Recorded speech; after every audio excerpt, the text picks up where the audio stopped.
ठंड की रात का उजाला।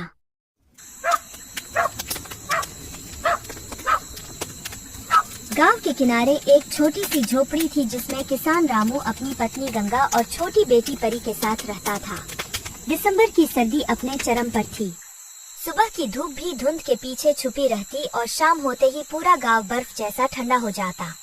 घर छोटा था, कंबल पतले थे, लेकिन रामू के चेहरे पर हमेशा एक उम्मीद रहती कि कल बेहतर होगा। उसकी पत्नी गंगा समझदार और मजबूत औरत थी। दिन भर चूल्हा चौका संभालती, बेटी को पढ़ाती और खेतों में भी रामू का हाथ बंटाती।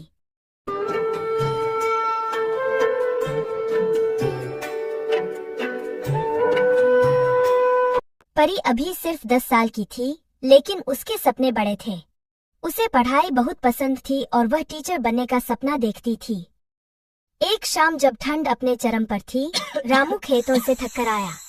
हाथ पांव बिल्कुल सूख गए थे और सांस भी धुंध बनकर निकल रही थी। गंगा ने तुरंत सूखी लकड़ियां इकट्ठी करके आंगन में आग जला दी। तीनों आग के पास बैठ गए। आग की लाल झलक उनके चेहरों पर चमक रही थी और कुछ देर के लिए उनकी जिंदगी की ठंड जैसे दूर हो गई। परी खुश होकर बोली, बाबूजी, कितना अच्छा लगता है ना जब आग के पास बैठते हैं। अगर हमेशा ऐसी गर्मी मिलती तो कितना अच्छा होता। रामू ने उसके सिर पर हाथ फेरते हुए कहा, बेटी, अगर पढ़ाई करोगी तो जिंदगी में हमेशा गर्मी बनी रहेगी, ठंड कभी नहीं लगेगी। परी मुस्कुराई, लेकिन गंगा की आंखों में छुपी चिंता साफ झलक रही थी। उसने धीरे से कहा, रामू, कल से गेहूं बेचने सेठ जी के गोदाम जाना होगा। उनका दाम हमेशा कम होता है। अगर उन्होंने फिर से दाम घटा दिया तो घर का चूल्हा मुश्किल से जलेगा। रामू और कुछ गांव वाले अपना अनाज लेकर गांव के अमीर सेठ मोहनलाल के गोदाम पहुंचे।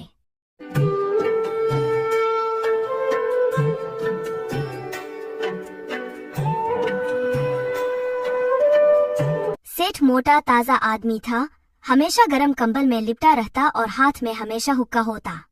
उसने रामू से कहा, रामू, इस साल फसल अच्छी हुई है, लेकिन बाजार में दाम गिर गए हैं। मैं तुझे पिछले साल से भी कम पैसा दूंगा। सेठ जी, ऐसे तो हमारी बेटी की फीस भी नहीं निकलेगी। थोड़ा दाम बढ़ा दीजिए। मुझे बाजार देखना पड़ता है, तुम्हारे घर की फिक्र मुझे नहीं।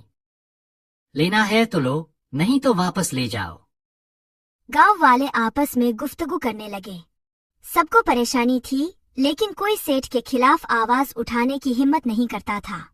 तभी परी अपने बाबूजी के पीछे से आगे आई और सीधा सेठ से बोली, सेठ जी, आपके घर के बच्चे भी पढ़ते हैं ना? अगर आप मेरे बाबूजी को सही दाम नहीं दोगे तो मैं स्कूल कैसे जाऊंगी? क्या आप चाहते हो कि हमारे घर में पढ़ाई बंद हो जाए? उसकी बात सुनकर सब गांव वाले चुप हो गए। सेठ पहले तो हंसा, लेकिन फिर गांव वालों की आंखों में उम्मीद देखकर थोड़ा झिझक गया। गंगा भी आगे बढ़कर बोली, सेठ जी, इंसानियत भी कोई चीज होती है। आपके एक फैसले से पूरे गांव का घर गर्म या ठंडा हो सकता है। गांव वाले एक सुर में बोलने लगे, हाँ सेठ जी, हम सब सही दाम मांगते हैं। अब और जुल्म नहीं चलेगा। ठीक है, ठीक है। इस साल मैं तुम्हें अच्छा दाम दूंगा, लेकिन अगली बार मुझे धोखा मत देना। देखा बाबूजी, जब सब मिलकर आवाज उठाते हैं तो ठंड भी दूर हो जाती है। पूरे गांव ने मिलकर एक बड़ी आग जलाई। बच्चे, औरतें, बुजुर्ग सब उसके पास बैठ गए। गांव वालों की मुस्कान उस आग की रोशनी से भी ज्यादा चमक रही थी। रामू ने परी को गोद में उठाते हुए कहा, बेटी, तुमने आज सबको हौसला दिया। तुम सच में हमारे घर की रोशनी हो। गंगा ने रामू की तरफ देखते हुए मुस्कुराकर कहा, ठंड कितनी भी तेज हो, लेकिन जब घर में अपनापन हो, एकजुटता हो, तब आग सिर्फ लकड़ी से नहीं, दिल से जलती है। आग के पास बैठा पूरा गांव उस रात समझ गया कि असली गर्मी सिर्फ कपड़ों या कंबल से नहीं, बल्कि इंसानियत और एकता से मिलती है। अगर ये कहानी अच्छी लगी हो तो आपसे निवेदन है कि वीडियो को लाइक और अपने दोस्तों में शेयर करें और हाँ, चैनल को सब्सक्राइब करना न भूलें। धन्यवाद।